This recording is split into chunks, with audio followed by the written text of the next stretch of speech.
দর্শক সকলকে স্বাগত কালের কণ্ঠের বিনোদন আড্ডায়। আপনাদের সাথে আমি রয়েছি আব্দুল্লাহ জুবাইর এবং আমার সঙ্গে আজকে যিনি রয়েছেন তিনি আর কেউ নন, সবার পরিচিত আলোচনার ব্যক্তি, ব্র্যান্ড প্রমোটার পারিস হক। আপু, স্বাগত কালের কণ্ঠে। আমি না চাইলেও আলোচনায় থাকি। চলে আসেন। এই বিষয়টাকে কিভাবে দেখেন, তাহলে এটা দিয়ে আমি শুরু করতে চাই। প্রথম দিকে আমার কাছে একটু মনে হতো যে controversy is not good for my career, but recently আমি যেটা ফিল করলাম যে কন্ট্রোভার্সি যত হবে একটা আর্টিস্টের জন্য তত বেশি ভালো। নেগেটিভ পাবলিসিটি কিন্তু মানুষ এখন বেশি ক্লিক করে। হ্যাঁ, আর স্পেশালি আমার ক্যারিয়ারে আমি দেখলাম যে যতবারই কন্ট্রোভার্সি হয়েছে আমাকে নিয়ে বেশি ব্র্যান্ড রোজ করতে চাচ্ছে, আমাকে আপনারা বেশি ইন্টারভিউতে ডাকছেন, মানে আলোচনাটা কি হলো সেটা জানার জন্য। তো আমার মনে হয় any kind of publicity is publicity. এবং আমি আপনি দেখবেন পার্শ্ববর্তী দেশেও যখন ফিল্ম স্টাররা, তারা দেখবেন বিভিন্ন সময় আলোচনায় থাকতে চায়, কারণ স্টারডম আসলে এমন একটা জিনিস যে আপনি যখন স্টার হবেন তখনই মানুষ আপনাকে নিয়ে কথা বলবে, আর 10 জন মানুষকে নিয়ে কিন্তু কথা বলবে না। সো আপনাকে নিয়ে যখন সমালোচনা এবং আলোচনা দুটোই হবে তখন আপনি বুঝতে পারবেন যে না, আপনি মানুষের মধ্যে আছেন। আপনাকে হেট করুক বা লাভ করুক, আপনাকে ইগনোর করতে পারবে না। আমি জানি যে অবভিয়াসলি প্রত্যেকটা মানুষের কাছে ভালো হয়ে ওঠাটা খুব ডিফিকাল্ট এবং হয় না খুব একটা। তারপর আমি বলবো যে এই যে কন্ট্রোভার্সি শব্দটা, এটাকে আপনি কিভাবে দেখছেন? যদিও আপনি বলছেন যে আলোচনায় থাকাটা অনেক বড় একটা স্টারের জন্য, কিন্তু কন্ট্রোভার্সি শব্দটাকে কিভাবে দেখছেন? আসলে কন্ট্রোভার্সি বিষয়টা খুব আপেক্ষিক। দেখুন, এক পক্ষের কথা শুনে আমরা সবসময় জাজ করে ফেলি, দুই পক্ষের কথা কিন্তু শুনি না। স্পেশালি আমি একটু কম কথা বলতে পছন্দ করি, আমি কাজ দিয়ে পরিচয় দিই, মানে আমার কাজ দিয়ে আমি উত্তর দিয়ে দিব। এখন অনেকে নানান ধরনের প্রপাগান্ডা ছড়ায়, অনেকে নানান ধরনের কথা বলে, আর অনেকের সাথে দেখা যায় যে পার্সোনাল ক্লাশ নেই কোনো, বা ব্যক্তিগত কোনো আক্রোশ নেই, তারপরও তারা ভিউ বাণিজ্য করার জন্য বিভিন্ন সময় কন্টেন্ট ক্রিয়েট করছে। শুধু আমাকে নিয়ে না, আপনি দেখবেন যে বিভিন্ন সময় বিভিন্ন ফিল্মের স্টার বা আদার্স যারা কন্টেন্ট ক্রিয়েটর আছে তাদেরকে নিয়ে। তো এটাতে তো আসলে আমাদের হাত নেই, আমরা কিছু করতে পারবো না। আমরা শুধু যেটা করতে পারি যে ভালো কাজের মাধ্যমে মানুষের মধ্যে বেঁচে থাকা, এবং আসলে এটা পাবলিসিটি স্টান্ট এখন মানুষও বুঝে। আপনি দেখবেন কমেন্ট বক্সে এখন তারাই কমেন্ট করে যে আসলে আপনাকে নিয়ে সবাই কথা বলছে, আপনি ভালো কাজ করছেন, মানুষ সেটা ভালো চোখে দেখছে না, বা যারা আপনার চেয়ে পিছিয়ে আছে তারা আপনাকে নিয়ে কথা বলছে। আমার চেয়ে যারা এগিয়ে গেছে তারা কিন্তু আমাদেরকে নিয়ে কথা বলে না। যেমন আপনি দেখবেন একজন ডক্টর, ইঞ্জিনিয়ার বা লয়ার বা একজন মাল্টিন্যাশনাল কোম্পানিতে জব করছে যেই বিজনেস লেডি, তারা কিন্তু কখনোই আমাদেরকে নিয়ে কথা বলবে না। হ্যাঁ, কারণ তারা অনেক এগিয়ে আছে, তারা তাদেরকে নিয়ে বিজি। আপনি দেখবেন কারা আমাদেরকে নিয়ে কথা বলছে, যারা আমাদের পেছনে আছে, যারা এগিয়ে আসতে পারছে না। তো বিষয়টা আসলে সেরকমই যে আমরা, এটা বাঙালির একটা স্বভাব যে কেউ ভালো করলে তাকে টেনে হিচড়ে কিভাবে নিচে নামানো যায়। এটা বোধহয় বাংলাদেশের বাইরেও হয় খুব একটা, যে বাংলাদেশ আমাদের দেশের কথা বলবো তা নয়। তবে এখানে একটু বলতে চাই, আপনি কথার মাঝখানে বলেছেন যে ভালো কাজের মাধ্যমে বেঁচে থাকতে চাই। আমি জানতে চাই পারিস হক কি ভালো কাজ করে? আমি চ্যারিটি ফাউন্ডেশন চালাই 4টা। এটা আজকে থেকে না, বিগত 5 বছর ধরে গিভ এ হ্যান্ড নামে একটি প্রতিষ্ঠানের মাধ্যমে আমার শুরু হয়। ওটা একটা নন প্রফিট অর্গানাইজেশন। দেন হচ্ছে আমার একটা বিউজ ফাউন্ডেশন আছে আমার নিজস্ব নামে, যেটার অর্থ তহবিলে আসলে আমরা বিভিন্ন হসপিটালে ডোনেট করে থাকি পেশেন্টদের জন্য, স্পেশালি যেগুলো হচ্ছে একদম ক্রিটিক্যাল কন্ডিশনে আছে। সো রাইট নাও আমাদের কিন্তু পেশেন্টদের ডোনেশন যাচ্ছে এই মুহূর্তে।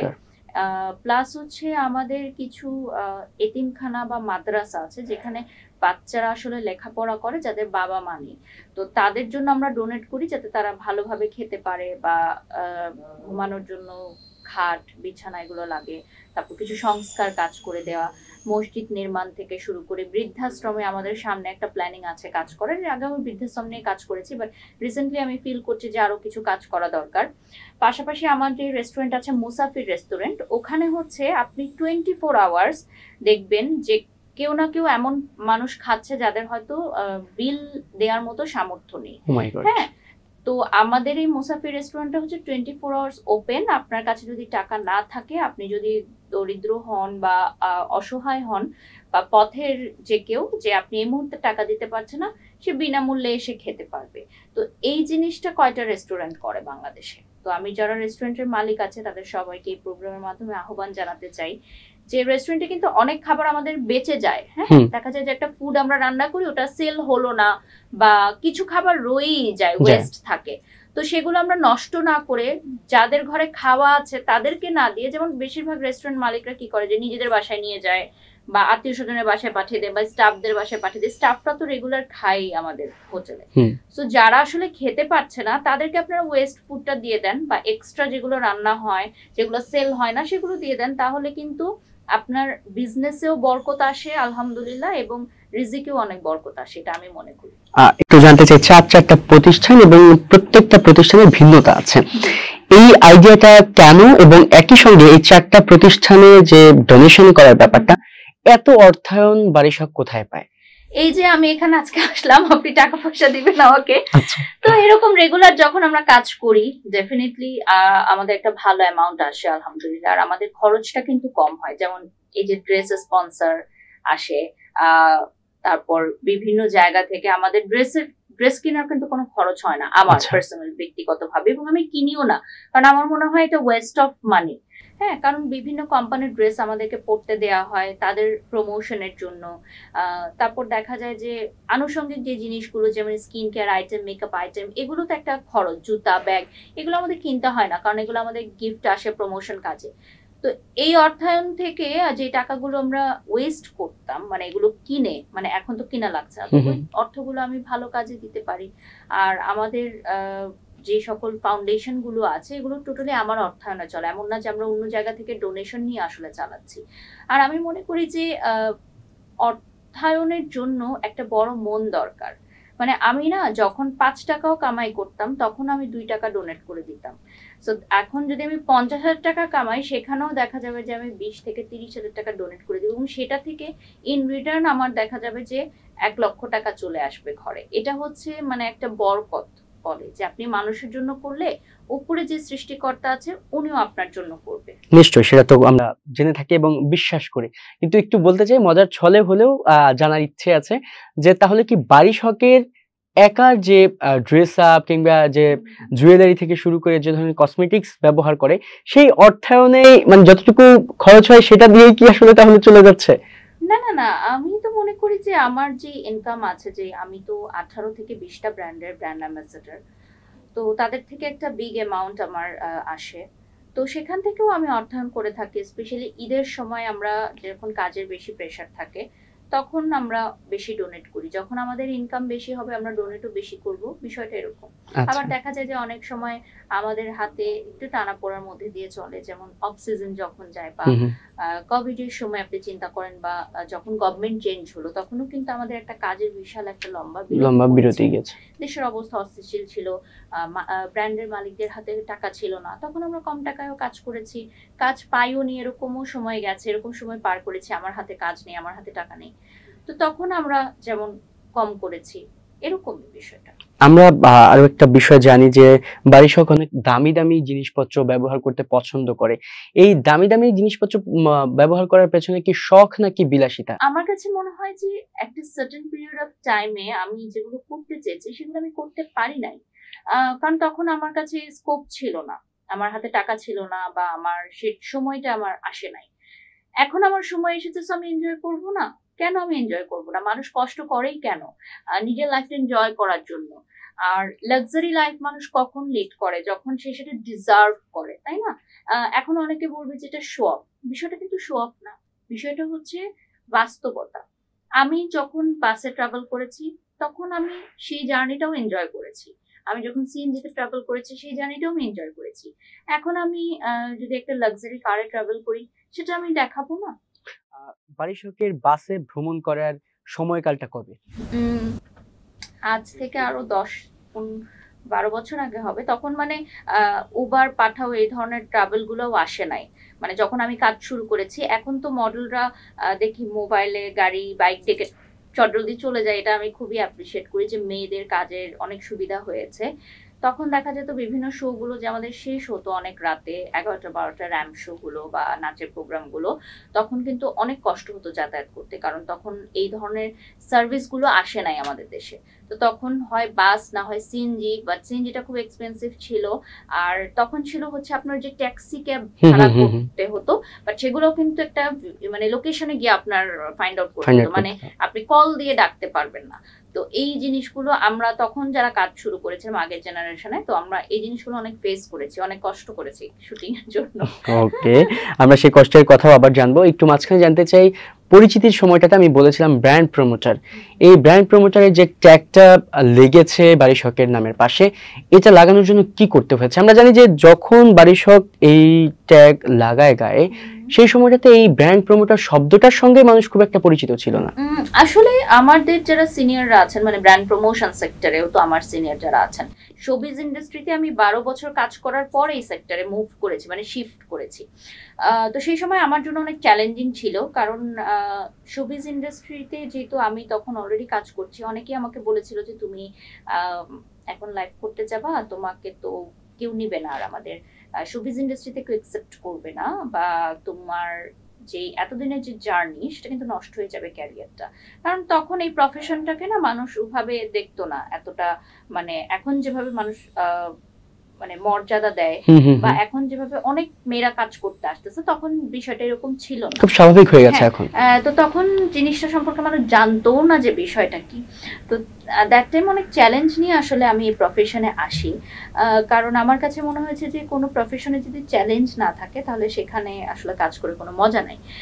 তো পরবর্তী সময়ে আমি যখন কাজে স্টার্ট করি, আমার মনে হয় যে এটা আসলে আমার রিজিকে লেখা ছিল, আমার ভাগ্যে লেখা ছিল। বলে না যে ভাগ্যের লিখন যায় না খণ্ডন, বিষয়টা এরকমই। কিভাবে আমি এই সেক্টরে চলে আসলাম, এই সেক্টরে নিজের শক্ত অবস্থান তৈরি করলাম, এমনকি এই সেক্টরে এখন লিডিং ব্র্যান্ড প্রমোটারদের মধ্যে আমি আছি আলহামদুলিল্লাহ। সো এই জায়গাটা তৈরি আসলে একদিনে হয়নি, এখন তো প্রায় 4 থেকে 5 বছর হয়ে গেছে আমি সেক্টরে কাজ করছি, এবং খুব অল্প সময়ের মধ্যে আসলে আমি অনেক ব্র্যান্ডের সাথে এনরোলমেন্ট করেছি, এবং প্রথম দিকে আমাকে অনেক বিগেস্ট ব্র্যান্ডরা আসলে এনরোলমেন্ট করে। সো আমি তাদেরকে ধন্যবাদ জানাতে চাই যে আমার উপর তারা এই পরিমাণ আস্থা রেখেছিল। আমার মনে হয় যে এটা আসলে টোটালি ভাগ্য এবং আমার পরিশ্রম এবং আমার কঠোর পরিশ্রম আজকে আমাকে এই জায়গায় নিয়ে এসেছে। কারণ আমার মনে হয়েছে যে আমি একটা ছোট্ট কথা মেনশন করতে চাই যে অনেকে বলে যে আমি অনেক পরে এসেছি এই সেক্টরে, বাট অনেক ব্র্যান্ডের সাথে এনরোলমেন্ট করে ফেলেছি। এটার রিজনটা হচ্ছে, দেখেন, আগে যে সেক্টরে যারা কাজ করতো বা সমসাময়িক যারা আছে, ব্র্যান্ড ওনার্সদেরকে ডাল ভাত খাওয়িয়েছে তারা। তো আমি যখন এসে তাদেরকে বিরিয়ানি খাওয়িয়েছি, বিরিয়ানির মজা বুঝে গেলে তারা কিন্তু ডাল ভাত পছন্দ করবে না। এক্স্যাক্টলি। সো তখন কিন্তু তারা বিরিয়ানিটাই যাবে। মানে আমি এটা একটা উদাহরণ দিয়ে বলছি যে দেখেন, এরকম অনেক ভুক্তভোগী ব্র্যান্ডসরা আছে যারা বলে যে আপু আপনি যে একটা প্রফেশনালি কাজ করেন, অ্যাজ আ জব আপনি এটাকে নিয়েছেন, মানে আমি যদি বলি যে আমি 7টার সময় লাইভে যাবো, আমি 7টার সময়ই লাইভে যাবো, আমি তার 6:45-এ চলে যাবো। বাট অনেক ব্র্যান্ড প্রমোটাররা মানে কাজ করে ডেট, মানে টাকা নেওয়ার পর ডেট ঘুরাতে থাকে, আজকে না কালকে না পরশু, দেন বিকাল 5টায় লাইভের টাইম দিয়ে রাত্র 10টায় আসলো, ফোন ধরে না। হ্যাঁ, তারপর কোন প্রোডাক্ট দেখাতে হলে কি ধরনের ড্রেস পরতে হবে এই আইডিয়া নাই তাদের, কি ধরনের মেকআপ করতে হবে, দেন গহনার লাইভ যখন আমরা করি চুলটা যে বেঁধে আসতে হবে, এই আইডিয়াগুলো রাখে না, মানে প্রফেশনালিজমটা তাদের মধ্যে ছিল না। তো পরবর্তীতে যখন আমি ইন্ডাস্ট্রিতে আসলাম, আমি যখন প্রফেশনালি কাজ করা শুরু করলাম, তখন আমার শত্রু অনেক বেড়ে গেছে, যেটা তুমি কেন বিরিয়ানি খাওয়ালা, আমরা এতদিন ডাল ভাত খাওয়াচ্ছিলাম, তাই না? বিষয়টা হচ্ছে হ্যাঁ, অন্যজ্য একটু লাগবেই। তো আমার কাছে মনে হয় যে প্রত্যেকটা কাজ যদি আপনি ডেডিকেশন দিয়ে করেন, তাহলে সেখানে আপনি পরে এসেও অনেক দূরে এগিয়ে যেতে পারবে। তবে একটু বলতে চাই যে চ্যালেঞ্জ নেওয়ার যে ব্যাপারটা, 12 বছর একটা মিডিয়াতে ক্যারিয়ার ওখানে চলছে, ভালোই চলছে, তাহলে সেখান থেকে হঠাৎ করে অন্য একটা বিষয়কে, নতুন একটা বিষয়কে চ্যালেঞ্জ হিসেবে নেওয়ার কি দরকার ছিল? আমার কাছে যেটা মনে হয়েছে অনেস্টলি, যে মিডিয়া ইন্ডাস্ট্রিতে ফেম আছে, ইয়েস, বাট মানি নাই, টাকা নাই। এটা আপনি ফিল করবেন, আপনি ইন্ডাস্ট্রিতে কাজ করছেন। হ্যাঁ, আমি যখন অ্যাঙ্করিং করতাম, আমার মনে আছে যে সারাদিন আমি অনেকগুলো এপিসোড করে কত টাকায় পেতাম বলেন? আমাদের অ্যাঙ্করিং সেক্টরটা এখনো ওইভাবে ডেভেলপ হয়নি, আসলে করাও যায় না, কারণ আমাদের এখানে shooting unit, presenter, celebrity guest, অনেক খরচ থাকে। সো এক একটা ডিপার্টমেন্টের জন্য এক এক ধরনের বাজেট তারা করে থাকে। আর এখন যেহেতু ডিজিটাল যুগ, সো ডিজিটাল প্ল্যাটফর্মেই আপনি সবচেয়ে বেশি ইনভেস্টমেন্ট পাবেন। একটা ব্র্যান্ড বা কোম্পানি আপনি দেখবেন যে তারা ডিজিটাল প্ল্যাটফর্মে মার্কেটিং এর জন্য যত টাকা খরচ করতে চায়, তারা নিউজ পেপার বা টেলিভিশন চ্যানেলের জন্য কিন্তু অত টাকা খরচ করতে চায় না। এবং নিউজ পেপার, টেলিভিশন চ্যানেলগুলো এখন ডিজিটালে চলে আসছে। তারাও মানে এমন না যে শুধুমাত্র অডিও গুলোই দেখাচ্ছে, তারা ভিডিওতে চলে আসছে যেগুলো মোবাইল ক্যামেরায় মানুষ ফেসবুক নির্ভর এবং হাতে হাতে যেটা দেখতে পারে। হ্যাঁ, যেটা একদম ইনস্ট্যান্ট দেখতে পারে। আপনি দেখবেন নাটকগুলো এখন আমরা টেলিভিশনে কখন প্রচার হচ্ছে সেটা আমরা জানি না, ইউটিউবে কখন আসতেছে সেটার জন্য আমরা ওয়েট করি যে ইউটিউবে আমরা দেখবো। তো যেহেতু এখন পুরো বিশ্বটাই আপনার মোবাইল ক্যামেরায় চলে আসছে, সো আমি ভাবলাম যে বিশ্বের সাথে তাল মিলিয়ে আমিও মোবাইলের ক্যামেরাতে চলে যাব। আচ্ছা, তো আমার কাছে প্ল্যান বি ছিল যে এইখানে যদি আমি কাজ না করতে পারি, বাট আমার যদি কয়েকদিন কাজ করে মনে হয় যে আমি পারতেছি না, তাহলে আমি আবারও শোবিজ ইন্ডাস্ট্রিতে মুভ ব্যাক করবো, এরকম একটা প্ল্যানিং ছিল। বাট আমি কি একটু এখানে বলতে পারি যে টাকাটাকেই প্রাধান্য দিয়েছে বারিশক, কাজের যে ভালোবাসা কাজের প্রতি সেটা কি তাহলে পিছিয়ে গেল টাকার কাছে? ডেডিকেশন দিয়ে 12 বছর কাজ করেছি আমি। মডেলিং করেছি, নাচ করেছি, হোস্টিং করেছি, স্টেজ শো করেছি, র্যাম্প করেছি, মিউজিক ভিডিও করেছি, অভিনয় করেছি, আমি একটা সিনেমাও করেছি, মানে 2 বাংলার যৌথ প্রযোজনায়। আচ্ছা, তো আমার মনে হচ্ছিল যে আমি টায়ার্ড হয়ে গেছি, আসলে আমার এখানে আর কিছু করার নাই, মানে নতুনত্ব আর কিছু নাই করার। তো নতুনত্ব কি হতে পারে, মানে আমি এখানে আসলাম গেলাম চলে গেলাম এই টাইপের মেয়ে আমি না। আমি যেহেতু এখানে কাজ স্টার্ট করেছি, দেখেন এখন আমি গিয়ে কিন্তু একটা ডেস্ক জব করতে পারবো না, আমাকে এখানেই কাজ করে যেতে হবে, এবং এটাই হচ্ছে আমার ইনকামের একমাত্র সোর্স ছিল দ্যাট টাইম। এখন আমি অনেকগুলো বিজনেস সেট আপ করেছি, সো আমার 1 2 3 4 বিজনেস ইনকাম চলে আসছে, বাট তখন দ্যাট টাইম আমার শুধু একটাই সোর্স ছিল আমার ইনকামের। তো তখন আমার যে মোটিভেশনটা ছিল যে আমাকে আমার এবং আমার ফ্যামিলির স্ট্যাটাস চেঞ্জ করতে হবে, যে আমি মিডল ক্লাস ফ্যামিলি বিলং করি, হ্যাঁ। তো লোয়ার মিডল ক্লাস থেকে মানুষ মিডল ক্লাস হতে চায়, দেন হায়ার ক্লাস হতে চায়, দেন আরো যত পাওয়া যায়। তো আমার মাথায় ফার্স্ট ওটা ছিল যে আমি যে প্রফেশনেই কাজ করি না কেন, আমার এবং আমার পরবর্তী জেনারেশনের স্ট্যাটাস আমার চেঞ্জ করতে হবে। আমি মিডল ক্লাস ট্যাগে থাকবো না, মানে আমি ওই ট্যাগ নিয়ে থাকতে চাই না। So definitely money is very important, অবশ্যই সবাই টাকার জন্যই কাজ করে, কেউ বলে কেউ বলে না। এখন আমি বলি বলে আমি খারাপ হয়ে গেছি অনেকজনের কাছে। আপনি দেখবেন একটা রোড অ্যাক্সিডেন্টে একজন মানুষ যদি মারাও যায়, কেউ তাকে একটা পানিও এনে দিবে না, তাই না? কি করবে, বরং তার মোবাইল গুলো চুরি করে নিয়ে চলে যাবে। সো এটাই বাস্তবতা। So at the end of the day আপনার টাকা ছাড়া আপনি কিছুই করতে পারবেন না। সো ডেফিনেটলি যেখান থেকে যেই প্ল্যাটফর্ম থেকে আমার ইনকাম হচ্ছে, প্লাস আমি ফেম পাচ্ছি, প্লাস আমি রেসপেক্ট পাচ্ছি, so definitely I will go for. Okay, টাকা পেয়েছি সেটা আমরা জানতে পেলাম, ফেম পেয়েছি যেটা শুনলাম। আমরা এই সময়টাতে এসে যেটা দেখছি যে যাদেরকে মানুষ ফলো করছে তাদের সবকিছুই তারা না কেমন যেন নেয়ার ট্রাই করে সব সময়। সো সেই জায়গায় যদি একটু বলি যে সম্প্রতি ঘটে যাওয়া যে আন্দোলন, সেই আন্দোলনে বারিশক যেভাবে করে তার আগে থেকেই মানে আলোচনা বলি কিংবা সবার মাঝে একটা অন্যরকম নাম হয়ে উঠেছিল, সেখান থেকে আন্দোলনে বারিশকের ভূমিকাটা কেমন ছিল?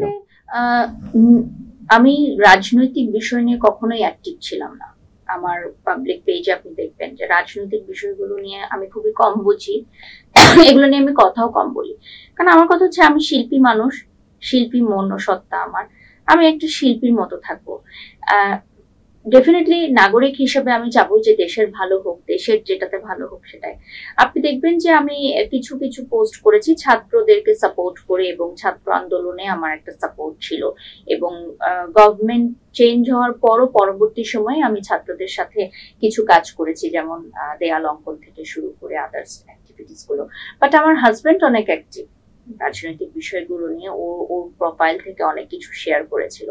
তো সেটার জন্য আসলে কিছু রাজনৈতিক জটিলতার সম্মুখীন আমরা হয়েছিলাম, যেহেতু আমরা নিজস্ব এলাকায় আমাদের নিজস্ব বাড়ি আছে, প্লাস আমাদের রেস্টুরেন্ট আছে, সো রেস্টুরেন্টে আমরা হামলার শিকার হয়েছি। তো এগুলো আসলে অনেকের সাথেই হয়েছে যারা এই ধরনের পোস্ট করেছে। তো পরবর্তীতে মানে আমি বলেছিলাম যে মানে এই জিনিসগুলো আসলে ঠিক না, কারণ কেউ যদি তার রাজনৈতিক দলের মত প্রকাশ করে এটা তার ব্যক্তিগত চয়েস। যেমন আপনি পরবর্তী সময় দেখবেন বিভিন্ন শিল্পীদেরকে বয়কট করা হয়েছে যারা হচ্ছে একটা নির্দিষ্ট দল সাপোর্ট করত। তো এই বিষয়গুলো আসলে খুব দুঃখজনক, কারণ একজন আর্টিস্ট তার ক্যারিয়ার তৈরি করে তার শিল্পী সত্তা দিয়ে। হ্যাঁ, সেটা একজন ক্রিকেটার হতে পারে, সেটা একজন গায়িকা হতে পারেন, একজন নায়িকা হতে পারেন। তো আমি মনে করি যে ক্যামেরার সামনে আমরা তাদেরকে যতটুকু কাজ করতে দেখেছি, এত বছরের একটা ক্যারিয়ার আমার মনে হয় রাজনৈতিক কারণে এটা তাদেরও কিছু কিছু ভুল ডিসিশন ছিল। এটা তারা আমার অনেক সিনিয়র, তারা এটা ভালো বুঝবেন। তাদেরও কিছু পদক্ষেপ যেগুলো হয়তো ওই সময় তাদের নেওয়া উচিত হয় নাই, তাদেরকে আরো ঠান্ডা মাথায় কাজ করা উচিত ছিল। কারণ একটা অস্থিতিশীল অবস্থায় কিন্তু মানুষ কি বলবে সেটা খুবই গুরুত্বপূর্ণ। আপনি যদি খারাপ কথা না বলেন, আপনি চুপ থাকেন। ভালো কথা যদি আপনি বলতে না পারেন, তাহলে আপনি চুপ থাকেন। অনেক আর্টিস্টরাই তো চুপ ছিল, অনেক শিল্পীরাই চুপ ছিল, মানে কিছুই হয় নাই, দেশে কি হয়ে যাচ্ছে কিছুই জানে না, একদম চুপ, সাইলেন্ট। তো সাইলেন্ট থেকেও কিন্তু তারা ভালো হয়ে গেছে, কিন্তু যারা ওই যে কথা বলেছে তারা খারাপ হয়ে গেছে। তো বিষয়গুলো হচ্ছে যে সবকিছু আসলে শিক্ষণীয়।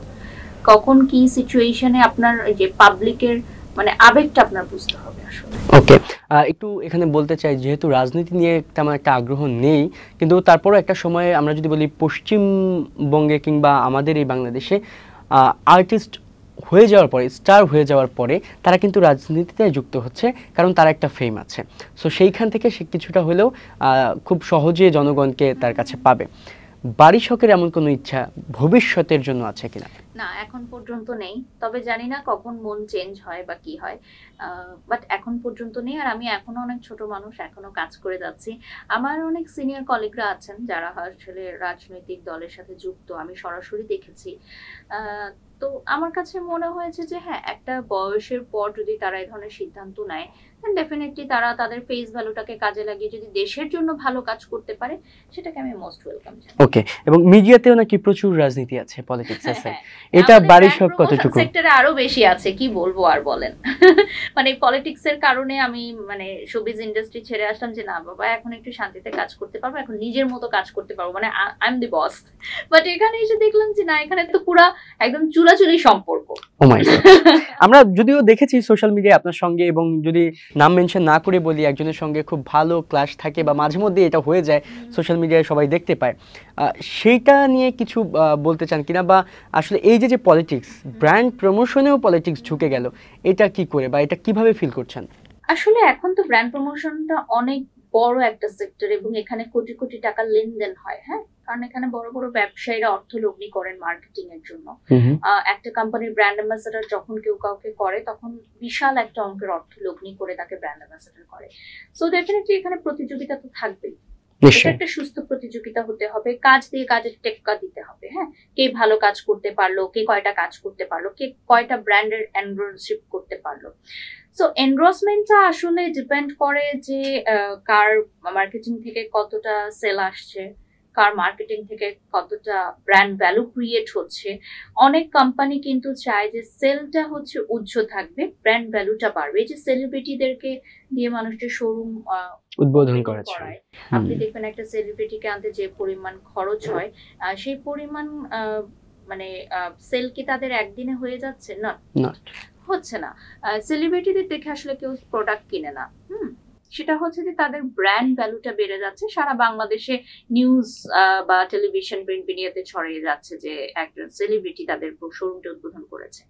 সো মার্কেটিং আর brand value, sale, promotion, presentation totally different. এগুলোকে এক করে ফেললে হবে না আসলে। আর এই সেক্টরে পলিটিক্স এর বিষয়টা যেটা, এটা আমি ফিল করি যে যারা আসলে পিছিয়ে আছে তারা পলিটিক্স করে এগিয়ে যেতে চায়, আর যারা হচ্ছে কাজে ব্যস্ত, তাদের পলিটিক্স করার দরকার হয় না, তাদের কাজের যোগ্যতা দিয়ে তারা আসলে এগিয়ে যায়। আপনি কথা বললেন যে অভিনেতা অভিনেত্রীরা এসে ব্র্যান্ড ওপেনিং করছে, সো সেটা কিন্তু তাদের যে পণ্য, সেই পণ্যে ইফেক্ট ফেলছে না, বরং জাস্ট একটা বিজ্ঞাপন হচ্ছে যে তিনি এসেছেন এই ব্র্যান্ডের ওপেনিং করতে। তাহলে তারা এসে কি আসলে আপনাদের জায়গাটাকে আসলে কোনোভাবে প্রভাবিত করছে কিনা? একদমই না, কারণ তারা হচ্ছেন সেলিব্রিটি, তারা হচ্ছেন বড় পর্দার তারকা, তাদের ফেস ভ্যালুটা আছে, তাদেরকে সারা বাংলাদেশের জনগণ চিনে। আর আমাদেরকে হচ্ছে প্রমোশনের জন্য তারা নিয়ে যায়, বা মার্কেটিং বা একটা ব্র্যান্ডের সাথে দীর্ঘদিন কাজ করছি আমরা, সেই সূত্রে আমরা সেখানে যেয়ে থাকি। আর সেলিব্রিটিসরা তো আর এভরিডে কোনো ব্র্যান্ডের সাথে এনরোজ করে না, তারা একটা বিশেষ দিনের জন্য, যেমন কোনো একটা ফেস্টিভ, যেমন পুজো উপলক্ষে কোনো একটা প্রমোশন, বা ঈদের জন্য একটা প্রমোশন, এরকম হয়। তো তাদের সেক্টরটা টোটালি ডিফারেন্ট, আমাদের সেক্টরটা টোটালি ডিফারেন্ট। আমাদেরও অগণিত ভক্ত শ্রোতারা আছেন দেশে এবং বিদেশে, তাদেরকেও মানুষ ভালোবাসে। আর এখন তো ফিল্ম ইন্ডাস্ট্রিতে কাজের সংখ্যা কমে গেছে, আগের মতো নাই। নাটক ইন্ডাস্ট্রিতে বলেন বা ফিল্ম ইন্ডাস্ট্রিতে, তো তারা এখন আসলে কাজের মধ্যে থাকার কারণে বা স্ক্রিনে থাকার কারণে তারা এই ধরনের এন্ডোর্সমেন্ট করছে, শোরুম ওপেনিং করছে। সেটাকে আমি সাধুবাদ জানাই। কাজের মধ্যে থাকতে হবে আর্টিস্টদের, না হলে মানুষ ভুলে যাবে। এই সাধুবাদ জানালেও দর্শক কিংবা শ্রোতা অনেকেই এটাকে সমালোচনায় নিয়ে যাচ্ছে, এবং তারা বলছে যে অভিনয় যদি বলি সরাসরি যে অভিনয় ভাত নেই এই জন্য এখানে আসছে, এরকম কথাবার্তাও বলছে। তাহলে বিষয়টা আসলে কেমন? আপনি নিজেও অভিনয় করেছেন এবং হয়তো বা ভবিষ্যতেও করবেন। দেখেন, এখন এই মুহূর্তে রিসেন্টলি আমি দেখলাম যে তামান্না ভাটিয়া অনেক বিগেস্ট একজন সুপারস্টার, উনি কিন্তু মানে পার্শ্ববর্তী দেশে অনেক জনপ্রিয়। উনি নিজেও একটা ব্র্যান্ডের সেদিন একটা গোল্ড শপের ওপেনিং করেছেন। তো আমি ওটা দেখে ভাবছিলাম যে এখন তামান্না ভাটিয়া ফিতা কাটলে কোনো সমস্যা নেই, হ্যাঁ, আমাদের দেশের অপু বিশ্বাস ফিতা কাটলে সমস্যা। মানে এটা আসলে টোটালি মেন্টালিটি আমাদের, ঠিক আছে, যে আমাদের দেশের মেয়েরা ভালো কাজ করছে বা আমাদের দেশের আর্টিস্টরা ভালো কাজ করছে, 2টা টাকা ইনকাম করছে, এটা ভালো লাগে না কারণ, এটাই হচ্ছে কথা। এটা আসলে কারিনা কাপুরও আপনি দেখবেন যে এখন বিভিন্ন এন্ডোর্সমেন্টে যায়, বিভিন্ন শোরুম ওপেনিং থেকে শুরু করে স্টেজ শো করে থাকে। সো তাদের কিন্তু একটা ক্যারিয়ারের টাইম হয়ে গেছে, হ্যাঁ, এখন কিন্তু তারা রেগুলার সিনেমায় কাজ করছে না, তো তারা অন স্ক্রিন থাকার জন্য বিভিন্ন কাজ করছে, এন্ডোর্সমেন্ট করছে। সো এটা তো খারাপ কিছু না, ভালো, পজিটিভ দিক থেকেই দেখছেন। ওকে, আমরা ব্র্যান্ড প্রমোটিং এ আমরা জানি যে বারিশক অন্যতম একটা জায়গায় দখল করে রেখেছে। সেখানে স্ক্রিনটা আসলে কিভাবে ধরেছে, মানে তাদেরকে বা ক্লায়েন্টকে কিভাবে ধরেছে, তার কথায় নাকি তাকে তার ফেইজে, তার ফেস ক্যাটে, কোনটাতে? আমার কাছে মনে হয় যে একটা ব্র্যান্ডের সাথে যখন আমি কাজ করি, ব্র্যান্ড ওনার্সদের কিন্তু আবার একটা আলাদা সংগঠন আছে, মানে তাদের মধ্যে তাদের পরিচয় থাকে, হ্যাঁ, যেমন আপনি গোল্ড ব্যবসায়ীরা কিন্তু মনে হয় যে একে অপরের শত্রু, বিষয়টা এরকম না। গোল্ড ব্যবসায়ীদের আবার একটা সংগঠন আছে, তারা তাদের মধ্যে কথা বলে যে আপনি অমুক বারিশককে নিয়ে আসছেন, ওনার কাজ কেমন, জানলো, হ্যাঁ ভালো, আরেকজন কোম্পানি তখন কাজে নেয়। আবার স্কিন কেয়ার ব্র্যান্ড যারা আছে বা ড্রেস শপ যারা আছে, তাদের মধ্যে কিন্তু আলোচনা হয়, দেখা হয়, কথা হয়। সো একটা ব্র্যান্ড যখন কাউকে দিয়ে কাজ করিয়ে সে ফিল করে যে না, সে ভালো, সে প্রফেশনালি কাজ করছে, ভালো করছে, তখন অটোমেটিক্যালি আরেকটা ব্র্যান্ডও তাকে এন্ডোর্সমেন্ট করতে চায়। সেটা হচ্ছে সবচেয়ে বড় প্রমোশনটা হচ্ছে আমাদের মাউথ টু মাউথ। একজন ব্র্যান্ড ওনার, একটা প্রতিষ্ঠিত ব্র্যান্ডের ওনার গিয়ে বললো যে না, বারিশক ভালো কাজ করে, উনি অনেক প্রফেশনাল, টাইম মেনটেন করে, উনি ওনার সেট আপ নিয়ে আসে, আমাদের কোনো প্যারাই নাই, প্যারাই দেয় না। তো এই কথাটা কিন্তু অনেক বড় একটা, আমি মনে করবো যে এটা প্রাইসলেস একটা কথা। সো আরেকটা ব্র্যান্ড ওনার যখন এটা শুনবে, তখন সে ট্রাস্ট করবে, তখনও সে আমাকে কাজে নিবে। আপনার কাছে কি মনে হয়, আপনার শক্তিটা কোথায়, সৌন্দর্যে নাকি কথা বলায়? মানে আমি যে এটা সবসময় মনে করি যে দুটোই দরকার। ডেফিনেটলি আপনি একটা নির্দিষ্ট সময়ের জন্য আপনি লাইভে আসছেন, so at the same time আরো অনেকে কিন্তু লাইভ করছে, সো আপনার লাইভটা মানুষ কেন দেখবে, ঠিক আছে। যেমন আমি প্রফেশনাল মেকআপ আর্টিস্ট দিয়ে এভরিডে মেকআপ করি লাইভ সেশনের জন্য। ফর দ্য ফার্স্ট টাইম কোনো ব্র্যান্ড প্রমোটার এটা করেছে, হ্যাঁ, স্টিল রাইট নাও, কারণ আমার মেকআপ আর্টিস্টকে আমার একটা ভালো টাকা পেমেন্ট করতে হয় স্যালারি বেসে। সো আমি কেন সেটা করি, আমি নিজেও তো মেকআপ করি। আমরা কি জানতে পারি একজন মেকআপ আর্টিস্টের জন্য বারিশক কত খরচ করছে মাসে? এটা হচ্ছে 50,000 প্লাস আমার ডেফিনেটলি স্যালারি বেস, কারণ he is my personal makeup artist. আর ঈদের সময় দেখা যায় যে 1 লাখ প্লাসও হয়ে যায়, কারণ তখন অনেক বেশি কাজের চাপ থাকে। বিষয়টা হচ্ছে যে মেকআপ ইজ ভেরি ইম্পর্টেন্ট আপনার লুকসটা ক্রিয়েট করার জন্য, কারণ আপনি একটা ব্র্যান্ডেড ড্রেস পরছেন, আপনি একটা 15 থেকে 16 লাখ টাকার আপনি একটা গোল্ডের গহনা পরে আপনি একটা প্রমোশন করছেন। আপনাকে যদি দেখতে সুন্দর না লাগে, মানুষ আপনাকে নিবে না। এখন সুন্দর মানেই প্রেজেন্টেশনটা অনেক ইম্পর্টেন্ট, কথার মাধ্যমে, আপনার লুকসের মাধ্যমে, আপনার হেয়ার স্টাইলের মাধ্যমে, এটা অনেক ভ্যারি করে, ডেফিনেটলি অনেক ভ্যারি করে। ওকে, ব্র্যান্ড প্রমোটিং এ কোনো তিক্ত অভিজ্ঞতা আছে কিনা, যে তারা যেমনটা চেয়েছে ঠিক তেমনটা পায়নি, এজন্য আপনাকে অনেক বাজে মুহূর্তের মধ্য দিয়ে যেতে হয়েছে, এমন কিছু হয়েছে? ডেফিনেটলি আমরা যখন 200-300টা কাজ করব, আমার অবশ্যই 200টা কাজ সুপারহিট বাম্পার হিট হবে না, সেখান থেকে 8-9টা কাজ আমার ফ্লপ হতেই পারে, এটা খুবই স্বাভাবিক। একজন সুপারস্টার যখন সিনেমায় কাজ করে, 10টা সিনেমায় করলে তার 10টা সিনেমায় হিট হবে না, তার 2টা সিনেমা ফ্লপ হতেই পারে। তো বিষয়গুলো হচ্ছে যে এগুলো নিয়ে মানুষ কথা বলে, কথা বলার পর দেখা যায় যে আমি সবসময় মনে করি যে কোনো ব্যক্তিগত প্রবলেম হলে বা যে কোনো প্রমোশনাল বিষয়ে প্রবলেম হলে সেটা সরাসরি সেই ব্র্যান্ড প্রমোটারের সাথে কথা বলা উচিত যে এই প্রবলেমটা হয়েছে, ওকে আমরা কথা বলে এটা সলভ করতে পারি নিজেদের মধ্যে। এটা নিয়ে আসলে সোশ্যাল মিডিয়াতে সে লাইভ করা বা স্ট্যাটাস দেওয়া এই জিনিসগুলো অনেক দুঃখজনক। দুইটা পার্টে দুই রকম পুরুষকে দেখেছেন, পুরুষকে কিভাবে ব্যাখ্যা করবেন? আসলে আমি মনে করি পুরুষ মানুষকে আপনি কখনো ব্যাখ্যাই করতে চাইলে এটা ভুল হবে, মানে আপনি ব্যাখ্যা করতেই যাবেন না। কারণ একটা মেয়ের মেন্টালিটি আর একটা ছেলের মেন্টালিটি টোটালি ডিফারেন্ট থাকে, এটা বিয়ের আগে হোক বা বিয়ের পরে হোক। হ্যাঁ, যেমন আমি আমার হাজবেন্ড যেটা মেনটেন করার খুব চেষ্টা করি যে আমরা হাজবেন্ড ওয়াইফ হলো আমাদের দুইজনের একটা কিন্তু আলাদা সত্তা আছে, রাইট? যেমন ও হচ্ছে ট্রাভেল করতে পছন্দ করে, তো দেখা যায় যে অনেক সময় আমি কাজের ব্যস্ততার কারণে যেতে পারি না, আমার যেহেতু একটা ছোট বেবি আছে, তো ও ওর ফ্রেন্ডদের সাথে ট্রাভেল করতে চায়। এখন আমি যদি বউ হিসাবে এটা বলি যে না তুমি তোমার ফ্রেন্ডদের সাথে ট্রাভেল করতে যেতে পারবা না, এটা করতে পারবা না, ওটা করতে পারবা না, ছেলেদের মেন্টালিটি কিন্তু ওরকম থাকে না, রাইট? তো তখন হয় কি সংসারে অশান্তির সৃষ্টি হয়।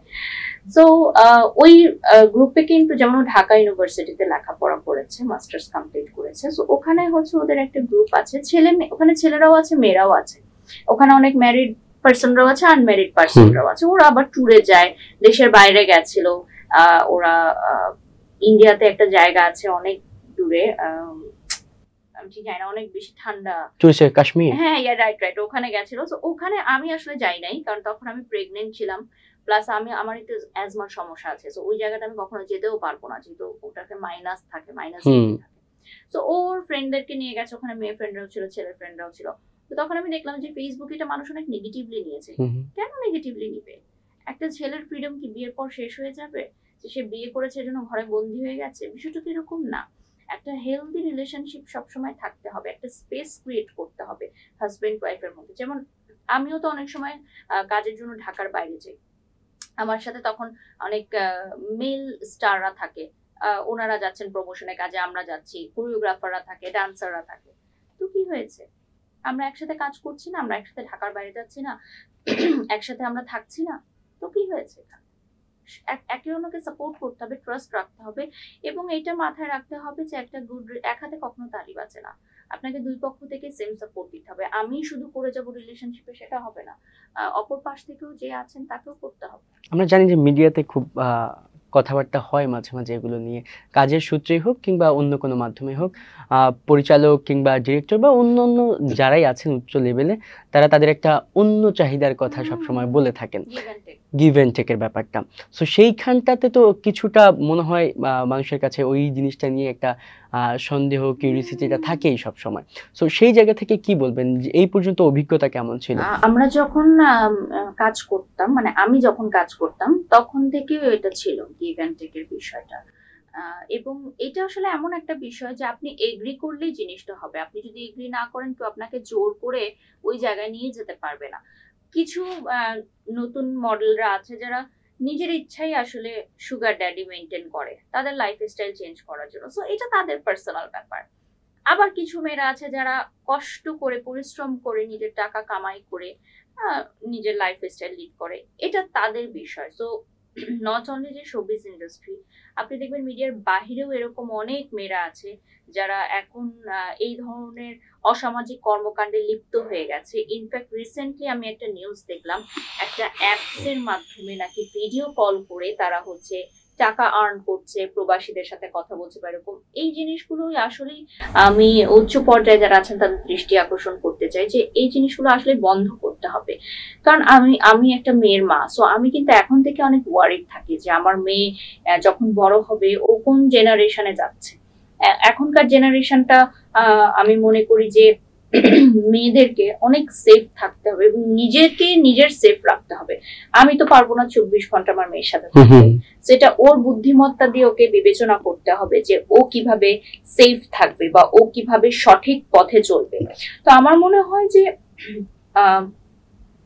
আমাদের প্রত্যেকটা মানুষের কাছ থেকে কিছু না কিছু শেখার আছে। যেমন অনেক মেয়েরাই আমাকে কমেন্টস করে যে আপু আপনি আমাদের আইডল, বা আপনাকে আমরা ফলো করি, যে আপনি এত স্ট্রাগল করে আজকে এই জায়গায় আসছেন, একদিন আপনার কিছুই ছিল না, এখন আপনার সবকিছু আছে, আপনি নিজে এগুলো তৈরি করেছেন, গড়ে নিয়েছেন। তো এগুলো সুন্দর কথা না, যে আমাকে দেখে আরেকটা মেয়ে ইন্সপায়ার্ড হচ্ছে। এবং এখন অনলাইনে বিজনেস করছে অনেক মেয়েরা আছে, ইনফ্লুয়েন্সার অনেক মেয়েরা আছে যারা ভিডিও ব্লগ করছে, ফেসবুক থেকে মাসে লক্ষ লক্ষ টাকা ইনকাম করছে, ডলারে ইনকাম করছে। সেটাকে ডেফিনেটলি আমি সাধুবাদ জানাই যে তোমরা সঠিক পথে আর্ন করো। হ্যাঁ, তোমরা এমন কিছু করো না যে দিন শেষে তোমরা আয়নার সামনে মাথা তুলে না দাঁড়াতে পারো, তোমরা প্রাউডলি যাতে বলতে পারো। যেমন আমি বাড়ির সব সবাই বলে যে আমি ছাদ খোলা গাড়ি নিয়ে শো অফ করি, আইফোন 16 নিয়ে শো অফ করি, আমি একটা দামি ড্রেস নিয়ে শো অফ করি। কেন করব না? আমি এটা আর্ন করেছি ভাই, আমি কষ্ট করে এটা ইনকাম করেছি। আমি এই গাড়িটা কিনতে আমার কত মানে কত কত আমার শ্রমের টাকা আমি জমিয়ে এই গাড়িটা কিনেছি, তো আমি এটা দেখাবো না? মানে সবটা নাকি আবার চুরি করিনি। আমি যদি চুরি করে আজকে এই গাড়িটা কিনতাম, আমি যদি গিভ অ্যান্ড টেক করে এই গাড়িটা কিনতাম, এই গাড়ি আমি দেখাইতাম না। কারণ আমার মনে একটা ভয় থাকতো যে না, এই গাড়িটা আমি দেখাচ্ছি। যেমন আপনি দেখবেন অনেক নায়িকাদের নিয়ে বিভিন্ন নিউজ হয় যে বিলাসবহুল জীবন যাপন করে, তাদের একটা সিনেমাও নাই। Question mark, definitely question mark. তোমরা কিভাবে গাড়িতে চড়ো? তোমরা কিভাবে লক্ষ টাকা ড্রেস পরো? তোমাদের ইনকাম কোথায়? বিদেশ ট্যুর কিভাবে হয়? হ্যাঁ, কিভাবে হয়? আমার পেজটা দেখেন, আমি পার ডে কয়টা কাজ করছি, 8 থেকে 9টা লাইভ করি আমি। সো মানে অডিয়েন্সই কাউন্ট করতে পারে যে আমার ইনকাম কত হয় মাসে, আমার কিন্তু করতে হয় না। সো এটা হচ্ছে একটা বিষয় যে আমি যখন চুরি করব আমার মনে ভয় থাকবে। আমার তো মনে কোনো ভয় নেই, এই আমি ডিজার্ভ করি, আমি কেন দেখাবো না? আমি অবশ্যই দেখাবো। এই ক্যারিয়ারটা যদি তাহলে নেক্সট জেনারেশন করতে চায় তাদের জন্য কেমন হবে? ডেফিনেটলি খুব ভালো হবে। আপনি দেখবেন দেশের বাইরে মানে ইউটিউবার এখন অনেক উচ্চ মাত্রায় একটা প্রফেশনে চলে গেছে। হ্যাঁ, মানে এইটার জন্য মানুষ স্টাডি করে, মানে শেখে ইউটিউবিং কিভাবে করতে হবে। এটা একটা আলাদা প্রফেশন, ওদের একটা আলাদা গ্রুপ আছে, সেক্টর আছে। তো আমাদের দেশেও এরকম তৈরি হচ্ছে, হবে আস্তে আস্তে। বাট এই ধারণাটা কিন্তু খুবই ভুল যে আমি লেখাপড়া করলাম না, আমি মোবাইল নিয়ে বসে গেলাম, আমি কিছু নেগেটিভ কন্টেন্ট করে ভাইরাল হয়ে গেলাম, আমি তারকা হয়ে গেলাম। বিষয়টা এরকম না। মানে ভাইরাল জিনিসটা খুবই ক্ষণিকের। আর এগুলো হচ্ছে আর্টিস্টিক ফর্ম। হ্যাঁ, যে আপনি কি করছেন, একটা কন্টেন্ট ক্রিয়েট হবে, সেটা মানুষের মন পর্যন্ত কিভাবে ভিউ পাবে, মানুষ এটা কিভাবে নেবে, এটা নিয়েও কিন্তু চিন্তা করতে হয়। সো স্টাডিটা হচ্ছে সবার আগে। যেমন সাপোজ এখন ধরুন আমার একটা ফেসবুক পেজ আছে, আমি আজ বাদে কাল যদি ফেসবুক বন্ধ হয়ে যায়, সাপোজ আমাদের বাংলাদেশে ফেসবুক বন্ধ হয়ে গেল, তখন কি করব? আমি গ্রাজুয়েশন কমপ্লিট করা মেয়ে, আমি হচ্ছে জার্নালিজম নিয়ে লেখাপড়া করেছি। সো আমি যে কোনো একটা টেলিভিশন কোম্পানিতে বা একটা নিউজ পেপার চ্যানেলে আমি ঢুকে জব করতে পারবো। সেকেন্ড অপশন ABCD রাখতে হবে লাইফে, শুধু একটা অপশন রেখে কাজ করলে হবে না। সো এখনকার অনেক মেয়েদেরকে আমি দেখি যে মানে ক্লাস 8, 9 বা 10 পড়ার পর তারা হচ্ছে যে কাজে ঢুকে গেছে বা কন্টেন্ট ক্রিয়েটর হয়ে গেছে। সো লেখাপড়াটাকে তারা উচ্চ করে ফেলছে, মানে ভার্সিটিতে যায় তো যায় না, বা কোনো একটা লামসাম ভার্সিটিতে ভর্তি হয়ে মানে ক্লাস করে না। সো এই জিনিসটাকে আমি একদমই অ্যাপ্রিসিয়েট করি না। লেখাপড়া শেষ করতে হবে। আমি যখন লেখাপড়া করেছি তখন আমি কাজ কমিয়ে দিয়েছিলাম, কাজ কমিয়ে আমি লেখাপড়া একটানে শেষ করেছি। শেষ করার পর আমি একটানে আবার কাজ শুরু করেছি। So education is very important, এবং আপনি কথার মধ্যে বুঝতে পারবেন যে কার এডুকেশন কোয়ালিফিকেশন কেমন, এটা তার কথাতেই আপনি বুঝতে পারবেন। একটা প্রশ্ন আছে, যদি এই মুহূর্তে আমি এই প্রোগ্রামটা দেখার পরে হয়তো বা অনেকেই করবে, তাহলে আগে কেন নয়, এই মুহূর্তেই কেন এই পোশাকটা বা এই চেকটা? মানে এটা তো এখন সবাই যেহেতু দেখছে, দ্যাটস ওয়াই কোম্পানি থেকে আনা হয়েছে, দ্যাটস ইট। এবং পরবর্তীতে আমি যখন বুঝলাম যে এই বিষয়টা নিয়ে আসলে নেগেটিভিটি ক্রিয়েট হয়েছে, আমি সাইলেন্ট হয়ে গেছি, আমি এগুলো নিয়ে আর কোনো কথাই বলিনি। কারণ আমি মনে করি যে গোবার কোনো শত্রু নেই, সো চুপ থাকাই শ্রেয়। খুব জটিল একটা কথা বলেছেন, যদি হয়তো বা যারা শুনবে তাদের জন্য। আমি সবসময় চুপ থাকতে পছন্দ করি। আপনি দেখবেন যে আমাকে নিয়ে তোলপাড় হয়ে যাচ্ছে একদিকে, আমি একদম সাইলেন্ট, আমি আমার মতো কাজ করে যাচ্ছি। ওকে, এবার একটু সৌন্দর্যের জায়গাতে আসতে চাই, যেহেতু গ্ল্যামারটা অনেক ভ্যারি করে বাড়িশকের জন্য। একটা ইন্টারভিউতে আমরা দেখেছি আপনি বলেছেন যে আমার সমস্ত কিছু প্লাস্টিক সার্জারি করা, শুধুমাত্র মন বাদে। প্লাস্টিক সার্জারিটা করেছেন নিশ্চয়ই ভালো লাগার জন্য, এবং সেই জায়গা থেকে যদি মনটাকে আরেকটু ভালো করা যেত প্লাস্টিক সার্জারি দিয়ে, তবে করতেন কিনা? একজনেরটা করে দিতাম, মানে যারা আমার সাথে এই যে ঝগড়া করতে আসে তাদেরটা করে দিতাম। কারণ আমাকে চিনে না জানে না, আমার সাথে কেন ঝগড়া করতে আসবে? তুমি আগে আমাকে চেনো, আমার সাথে তোমার শত্রুতা তৈরি হোক, তারপর আমার সাথে ঝগড়া করতে আসো। মানে আমি কারোর সাথে লাগতে যাই না, আমার গায়ের উপর এসে লাগবে, কোনো দরকার আছে বলেন?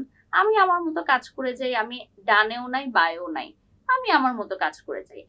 আর প্লাস্টিক সার্জারির বিষয়টা আমি একটু ক্লিয়ার করবো, সেটা কিন্তু হচ্ছে যে মাঝখানে সরি ইন্টারাপ্ট করতে চাই, মানে কেন তারা তাহলে আপনার উপরে এসে পড়ে, কি মনে হয় আপনার, কি মনে হয় আপনার দিক থেকে? দেখেন রিসেন্টলি আপনি দেখবেন যে যারা আমাকে নিয়ে কথা বলা স্টার্ট করছে বা লাইভ করেছে, ওদেরকে সবাই আমার নামটা দিয়ে চেনা শুরু করলো। তাদেরকে আগে কেউ চিনতো না, বা ধরেন 2 জন চিনতো, এখন 10 জন চিনছে। আচ্ছা বাট চিনলেও কিন্তু তারা আমার নামটার পারপাসে চিনেছে। আচ্ছা এখন সাপোজ আজকে আমি যদি শাকিব খানকে নিয়ে কথা বলি, বা একটা টপিক আমি একটা ছুড়ে দিলাম, ভাইরাল হয়ে গেলাম, সেটা কিন্তু আমি আমার কারণে হলাম না। আমি শাকিব খানকে নিয়ে কথা বলেছি বিধায় শাকিব খানের অডিয়েন্সটা আমাকে দেখা শুরু করলো যে কি বললো ওনাকে নিয়ে। সো বিষয়টা হচ্ছে এরকম, যারা বুদ্ধিমান তারা বুঝে যায় যে কেন। আর প্লাস্টিক সার্জারির বিষয়টা আসতেছি যে এটা হচ্ছে একটা অ্যাস্থেটিক্স মানে চেঞ্জেস, যেগুলো আসলে প্রমোশনের কারণে আমি করেছি বিভিন্ন সময়, এবং এখনো করছি, ইন ফিউচারও করবো। অ্যাজ অ্যাস্থেটিক মডেল আমি কাজ স্টার্ট করেছি, বিভিন্ন ব্র্যান্ডের সাথে আমি চুক্তিবদ্ধ আছি যে ওদের যে সকল নতুন ট্রিটমেন্ট গুলো আসবে সেগুলো আমার উপর অ্যাপ্লাই করা হবে। So as a brand promoter definitely আমি এই অ্যাস্থেটিক মডেল হিসাবে যে কাজ করছি, এটা নিয়ে আমি অনেক বেশি প্রাউড ফিল করি। কারণ আপনি দেখেন অ্যাস্থেটিক সার্ভিসটা যখন বাংলাদেশে ফার্স্ট টাইম আসলো, মানে মেয়েরা ভয় পেত যে এইখানে মানে আমার উপর অ্যাপ্লাই করা হবে, বিষয়টা কেমন হবে বা কি হবে কি হবে না। তো সবকিছু আমি বললাম না যে চ্যালেঞ্জ নিতে আমি পছন্দ করি। আর অ্যাস্থেটিক ট্রিটমেন্টটা এখন খুবই কমন আমাদের পার্শ্ববর্তী দেশ টলিউডে, বলিউডে। আপনি দেখেন কারিনা কাপুরের ফেস আগে কিরকম ছিল যখন সে ফার্স্ট মুভিটা করেছে, আর এখন তার ফেস কিরকম। প্রত্যেকটা বলিউড সেলিব্রিটি, টলিউড সেলিব্রিটি, নুসরাত, মিমি থেকে শুরু করে প্রত্যেকেরই ফেসে অ্যাস্থেটিক চেঞ্জেস করা, এবং সবার ফেস একই রকম। বাট আমাদের বাংলাদেশে এটাকে মানুষ এখনো ভাবে একসেপ্ট করতে পারে নাই। এটা আস্তে আস্তে হয়ে যাবে, আস্তে আস্তে ঠিক হয়ে যাবে। ওকে, বাট আপনি বারবারই কথায় কথায় বলে থাকেন যে চ্যালেঞ্জ নেওয়াটা আপনার জন্য একটা খুব সিম্পল একটা বিষয়, আপনার কাছে এমন হয়ে গেছে ব্যাপারটা। তারপরও আমি প্রশ্নটা রাখতে চাই যে আমরা দেখছি ওয়ার্ল্ড ওয়াইড যে বিষয়টা থাকে যে প্লাস্টিক সার্জারির কারণে অনেকের ক্যান্সার হয় কিংবা সেখান থেকে মৃত্যু পর্যন্ত হয়েছে, সেই ঝুঁকিটা আপনি আপনার মধ্যে আছে কিনা? দেখেন plastic surgery is very different thing, যেটা হচ্ছে কাটা ছেঁড়া অপারেশন করে আপনার করাতে হবে। আর আমরা যে অ্যাস্থেটিক চেঞ্জেস গুলো করি এটা হচ্ছে কোনো রক্তপাত ছাড়া, কোনো কাটা ছেঁড়া করা মানে ছাড়া করা হয়, যেটাকে ফিলার বা বোটক্স বলে, যেটা আসলে সিলিকন বেস একটা জেলের মাধ্যমে করা হয়। এবং এটা রক্তের সাথে মিশে যায় একটা টাইমের পর, এবং এগুলো খুবই ক্ষণস্থায়ী, মানে 6 থেকে 8 মাস বা 1 বছর ম্যাক্সিমাম থাকবে। দেন আপনার আবার আগের ফেসে রিটার্ন চলে আসবে। যদি আপনি এটাকে কন্টিনিউ করতে চান তাহলে আপনাকে এটা রিটাচ করতে হবে, বারবার যেতে হবে। এটা খুবই ব্যয়বহুল একটা ট্রিটমেন্ট, যেটা দেখা যায় যে বাংলাদেশের আমাদের মানে প্রেক্ষাপটে 80% মানুষ এটা করতে পারে না, কারণ এটা অনেক বেশি ব্যয়বহুল, এবং এটা আপনার রিটাচের মধ্যে থাকতে হবে। আর এটা হচ্ছে স্পেশালি আমরা যারা ক্যামেরার সামনে কাজ করি তাদের জন্য খুবই ইম্পর্টেন্ট, কারণ ক্যামেরা ফেসটা ভালো আসে। বাট ক্যামেরার বাইরে যারা আছে তারা কেন করছে তাহলে বলেন? Just trend follow. বাড়ি শখ ইসলাম ধর্মকে ওন করে, সো সেই জায়গা থেকে ধর্মীয় কাজগুলো সম্পর্কে কতটুকু অ্যালার্ট বাড়ি শখ?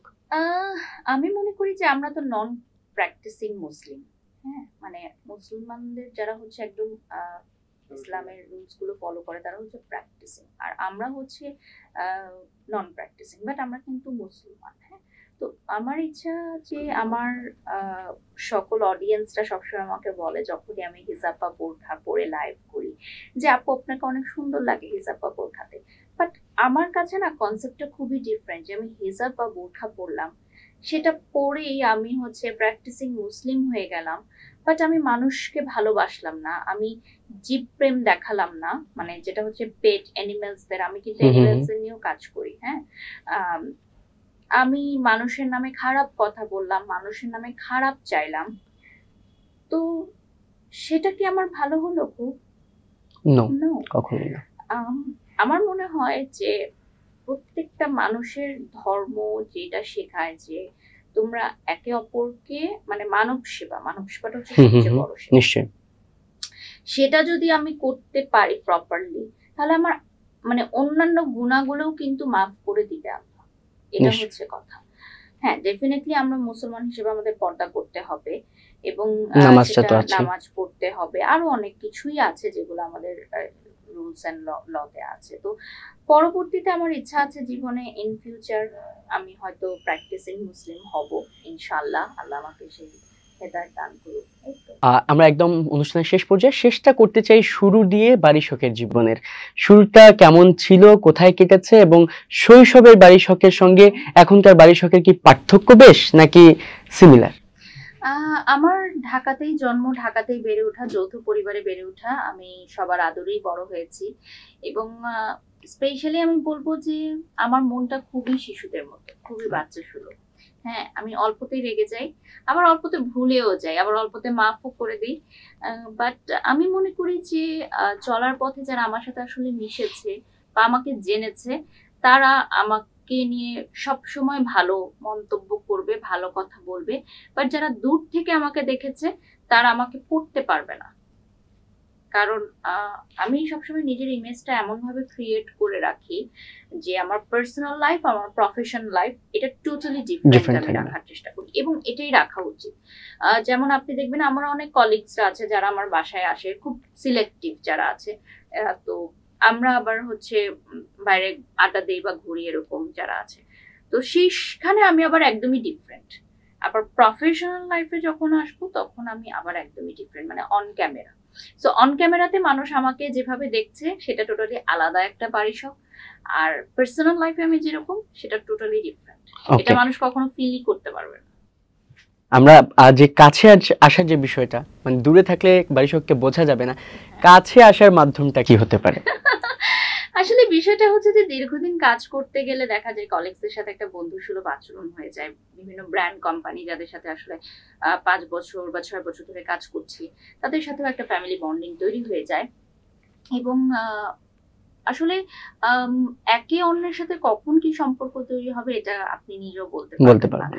কার প্রতি আপনার কিরকম টান তৈরি হবে সেটা আসলে আপনি বলতে পারবেন না। তবে অনেকেই মনে করে যে আমরা সিন্ডিকেট হয়ে কাজ করি বা কিছু সেলিব্রিটিসদের নিয়েই শুধু কাজ করি। বিষয়টা আসলে এরকম না। একটা কমফোর্ট জোন বলে একটা কথা থাকে, আর অডিয়েন্সদের চাহিদা বলে একটা কথা থাকে, মার্কেটিং এর স্ট্র্যাটেজি বলে একটা কথা থাকে। তাই হয়তো বারবার একই আর্টিস্ট নিয়ে কাজ করতে হয়। যাদের ডিমান্ড থাকে তারা তো বারবার কাজ করবে, এটাই স্বাভাবিক। এটাই স্বাভাবিক। তবে একদম শেষ মুহূর্তে আমরা দর্শকদের উদ্দেশ্যে আপনার পক্ষ থেকে জানাতে চাই, যারা আপনার এনিমি আছে তাদের জন্য কি বলতে চান, যারা আপনার লাভার্স আছে তাদের জন্য আপনি কি বলতে চান? প্রথমেই বলবো যে হেটার্স আর লাভার্স যেটাই হোক না কেন, সবাই আমার দর্শক। সো আমি দর্শকদেরকে অনেক ভালোবাসি। হেটার্সরা অনেক সময় লাভার্স হয়ে যায়, লাভার্সরা আবার হেটার্স হয়ে যায়। তো এটা আসলে একটা আপেক্ষিক বিষয়। তবে একজন আর্টিস্টের জীবনে হেটার্স থাকবে, লাভার্স থাকবে, এটাই স্বাভাবিক। সবাই দর্শক। দর্শকদেরকে আমরা সম্মান জানাই, কারণ দর্শক যতদিন আছে আমরা ততদিন স্ক্রিনে বেঁচে আছি। আর ধন্যবাদ আপনাকে আজকে আমাকে এখানে আমন্ত্রণ জানানোর জন্য। খুব ভালো, অসংখ্য ধন্যবাদ আপনি আজকে আমাদেরকে সময় দেওয়ার জন্য। আজকে শেষ পর্যায়ে আমি একটু বিদায় নিতে চাই। দর্শক, এতক্ষণ আমাদের সঙ্গে থাকার জন্য অসংখ্য ধন্যবাদ। আগামী পর্বে নতুন কোনো মানুষকে নিয়ে আবারও যুক্ত হবো আপনাদের সঙ্গে। সে পর্যন্ত ভালো থাকবেন, সুস্থ থাকবেন, থাকবেন আমার সঙ্গে, থাকবেন কালের কণ্ঠের সঙ্গে, থাকবেন বাড়ি শখের সঙ্গে।